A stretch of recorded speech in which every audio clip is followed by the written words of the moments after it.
মধ্যপ্রদেশের ভোপাল শহরে গুফা মন্দিরে এসেছি। এটা হচ্ছে সংকটমোচন মন্দির। হনুমানজি, রাম, সীতা, লক্ষ্মণ। এটা গুফা মন্দির বলে। এই যে গুহার মধ্যে, এটা হচ্ছে শিব মন্দির। গুহার মধ্যে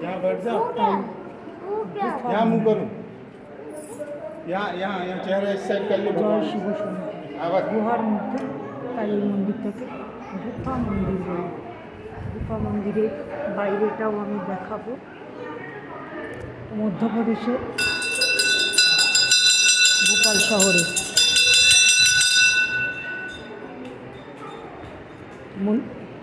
মন্দিরে 72টা সিঁড়ি। এই মন্দিরে এই যে 72টা সিঁড়ি বেয়ে ওপরে উঠতে হয়। আর এই মন্দিরের চূড়া, ওই ওপরে মন্দিরের চূড়া, ওপরে জয় শ্রীরাম লেখা আছে। এই মন্দিরের চূড়া, এই মন্দির বিখ্যাত।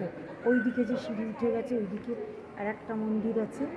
এই ভেতরে দেখে আসলাম রাম, সীতা, লক্ষ্মণ। আর এই সিঁড়ি দিয়ে ওঠা নামা। যদিও লিফটের ব্যবস্থা হয়েছে, আমি লিফট দিয়েই উঠেছি। 72টা সিঁড়ি। এই মন্দির চত্বর। এইদিকে বিষ্ণু, নারায়ণ। এই আবার গুহার মধ্যে শিব শম্ভুর মূর্তি দেখতে পাচ্ছি গুহার মধ্যে। তাই এই মন্দিরটা গুফা মন্দিরই বলে। এই গুহার মধ্যে শিব শম্ভু। এই ভগবান শ্রী পরশুনাথ মন্দির। লেখাটা আটকা পড়ে যাচ্ছে, ভগবান শ্রী পরশুনাথ মন্দির।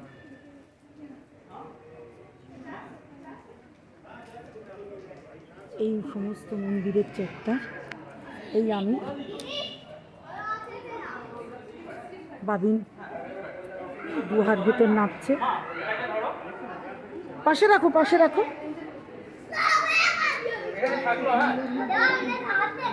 ওই দিকেও আর একটা আছে, আমি ওই দিকে এখন আর যেতে পারলাম না। গুফা মন্দির মধ্যপ্রদেশের ভোপাল শহরে।